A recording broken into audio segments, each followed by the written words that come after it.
Hey guys, welcome back to another episode of the Young Money Hackers. I'm Charlie and you're here with HD, and today we're going to be talking about how to pay off your mortgage faster, because it seems that a lot of people have the goal of wanting to pay off their mortgage faster, at least when I speak to them, second to wanting to buy a property, so buy their house.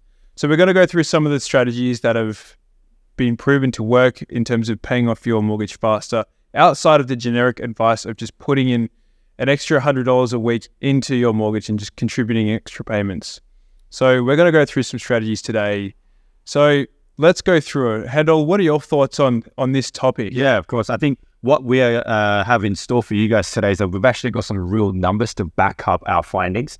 And so once you come across that, you would understand why you will be embarking on a strategy and why that is going to be setting you ahead above just blindly following something and or even wondering why you even need to do it in the first place, because when you're in that stage, you're actually not taking the action. So I hope that what we're about to share today is going to actually get you guys to take some real action to actually adjust your transactions and your repayments in a way that actually puts you guys forward. And do stay tuned to the very, very end, because we've got an absolute banger of an episode today where you're going to walk away with some absolute golden nuggets. So yeah, take us away, Charlie. I mean, some of the numbers that you've shown me before we started this podcast today was just absolutely astonishing, and I think I just can't wait for our listeners to find out more. Yeah, cool. So I think that the traditional way for people to pay down their mortgage is to contribute more to that mortgage payment. So they'll usually get the advice of save up and budget and do all the things and limit your lifestyle, which is all, look, it's good advice.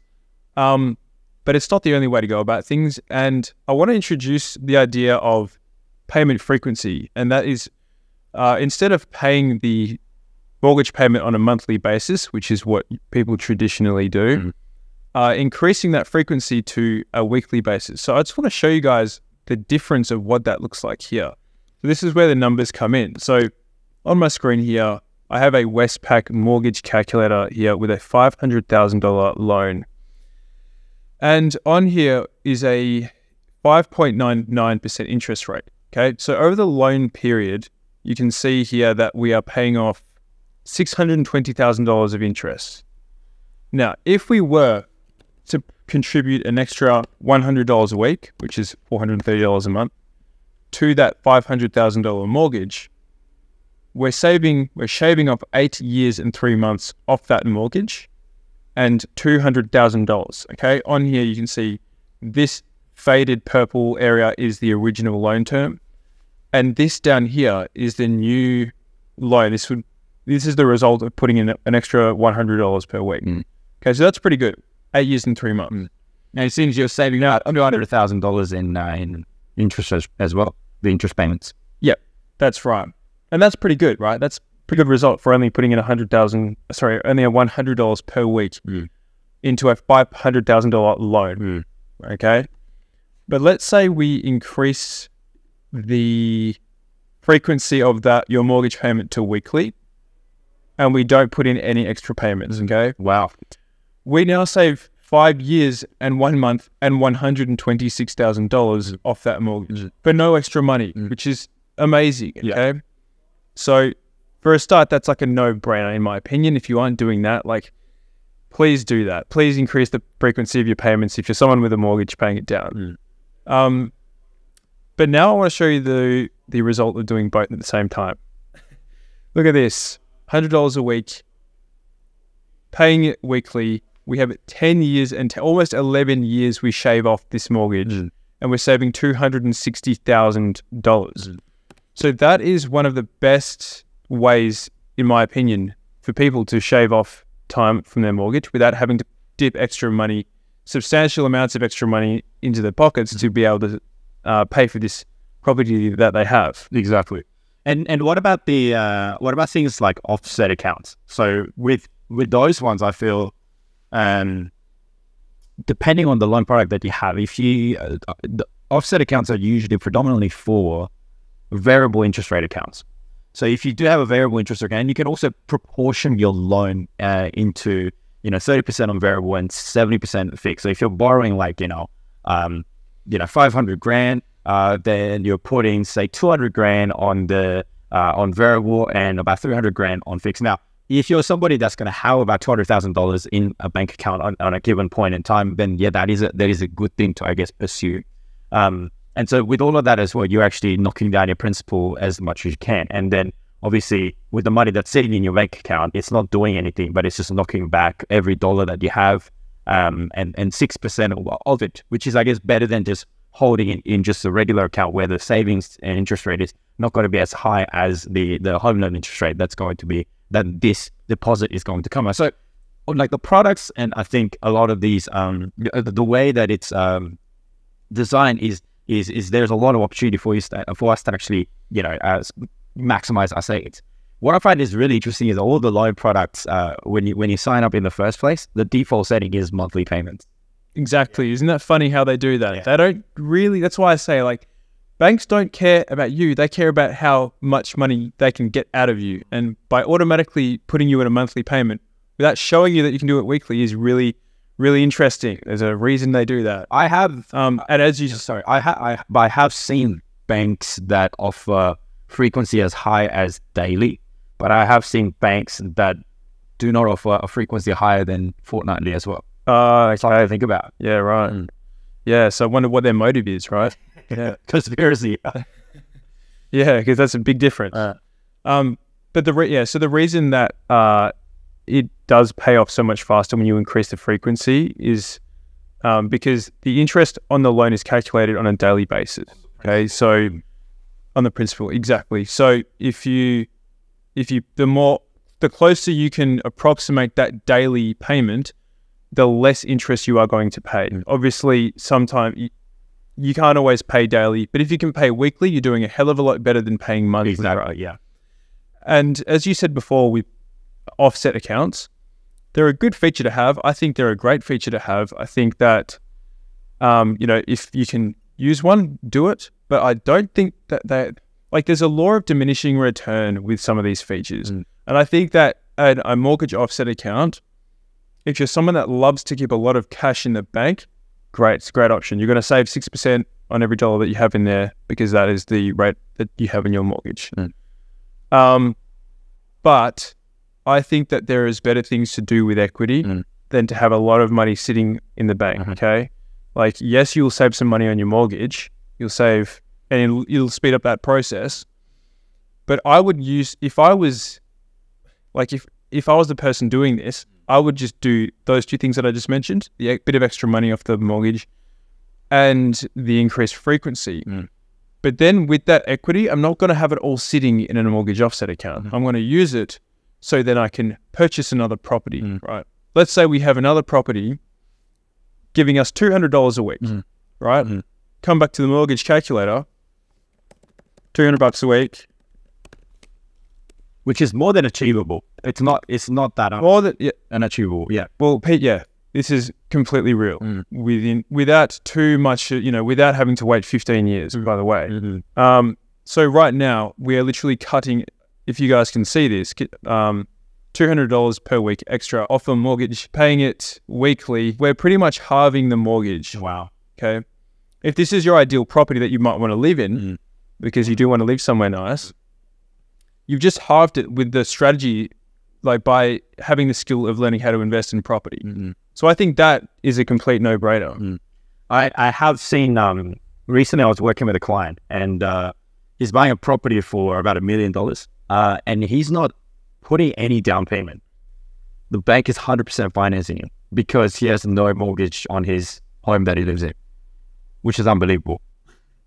Right. So he's using all the equity in his freehold property that he lives in to finance an investment property with no money down. No money down. And that property is giving him more money than he owes the bank on a monthly basis. Right, so he's cash positive. He's cash positive still. So that's amazing. He puts no money down and then still makes money. There's money landing in his pocket every single month. Yeah, that's a legit money hack, isn't it? That is a young money hack. That is a money hack. He's not young though, but that's a money hack that we can definitely aspire to. So what is your view then? Okay, this is what we can do to maximize savings and whatnot. Okay, especially on paying down the loan, right? Like we pay the same amount of money to save money. Like, okay, that I'm happy with it. Yeah. But should you, if you got like paid extra $10,000, right, and you're not going to do much with it, or you have the extra serviceability of paying that $100 a week, like you said, if I had that, is that the best option for me? You know what?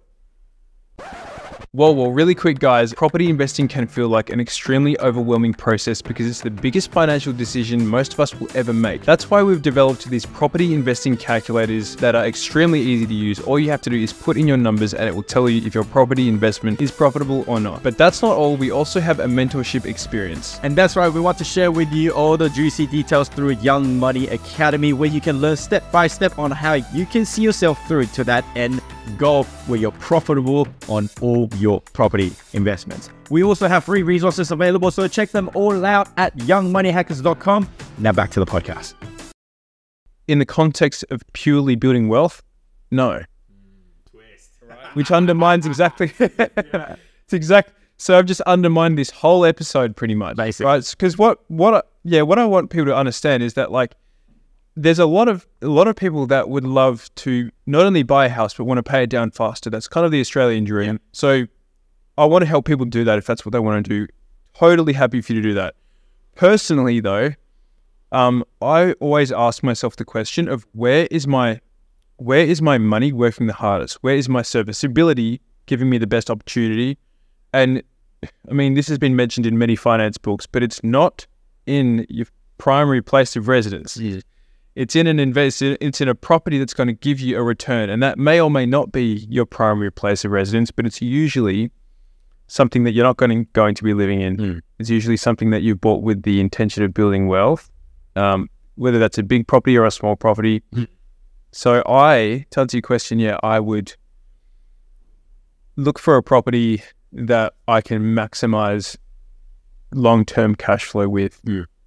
Rather than trying to pay down my house. That's just me, though. See, what are your thoughts on that? See, for me, it's irrelevant what you think and what I think, right? This is not a question of subjectivity. It's a question of financial, right? It's pure mathematics. Like, I think the way you put it is wonderful, Charlie. And you know, the listeners out there are going to probably gravitate towards the way you put it more because you'll be respectful. But for me, like, forget respect.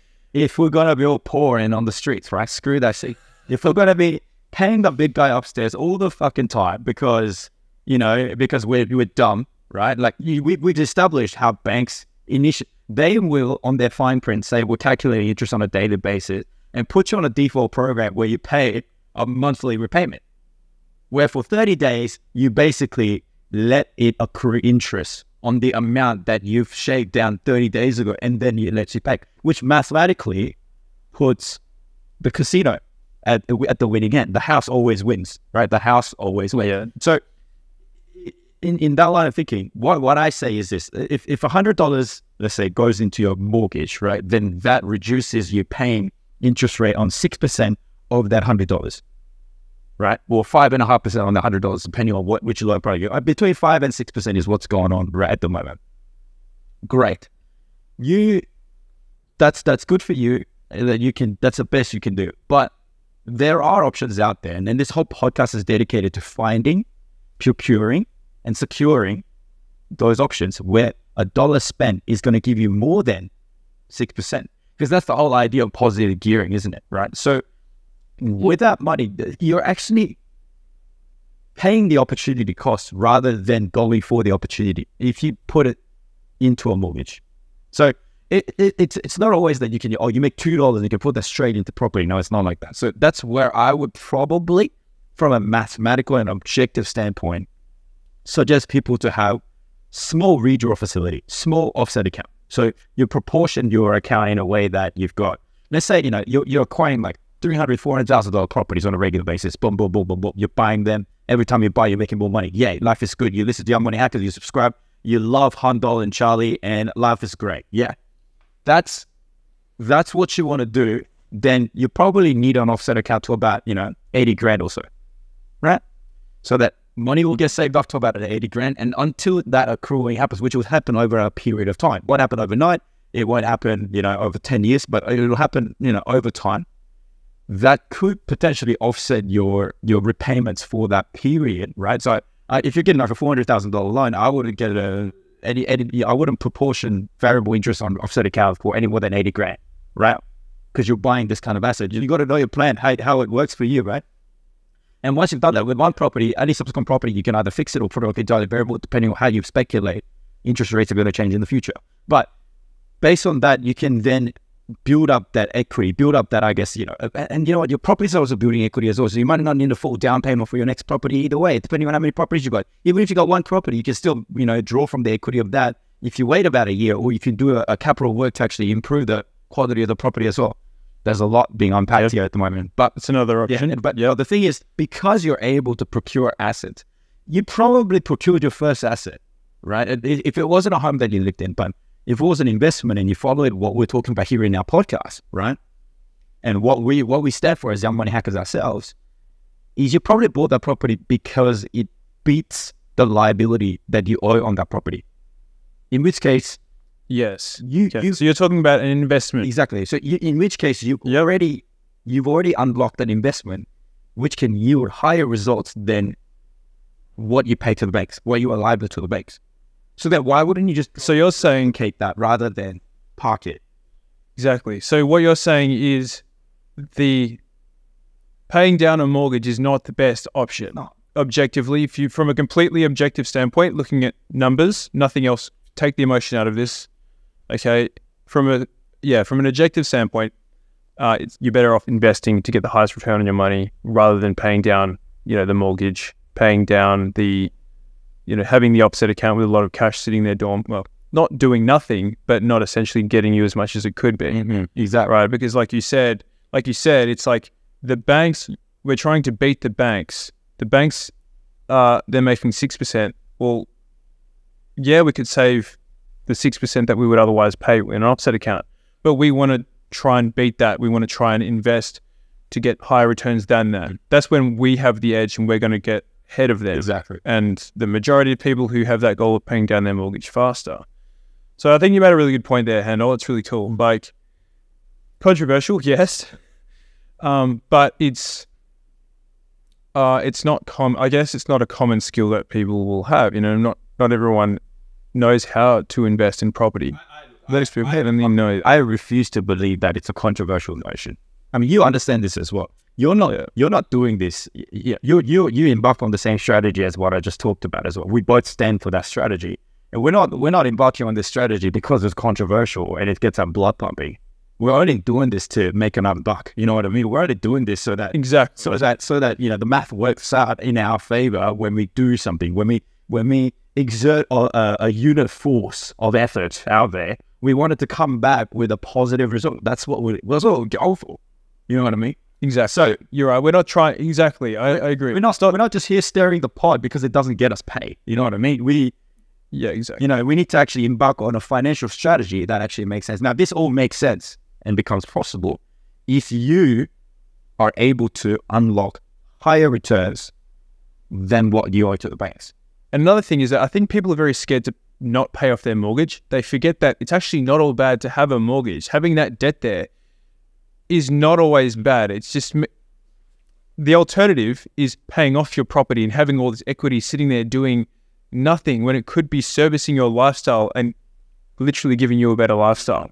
Like, exactly. I think debt, and the word debt in itself is like you owe somebody something. Like when you the language around it all of it in itself makes it sound like a really scary thing, right? And it's not that we haven't seen the horror stories in our lives where we've come across people who are leveraged and who actually see debt on certain items and products and assets that do not help them in the long run, or it becomes unsustainable, right? And you know what? I've seen debt become crushing for people who actually buy houses as well. You know what I mean? Like, the property is no exception, but it's the way you purchase it and it's the type of assets that you purchase with it that actually makes the difference.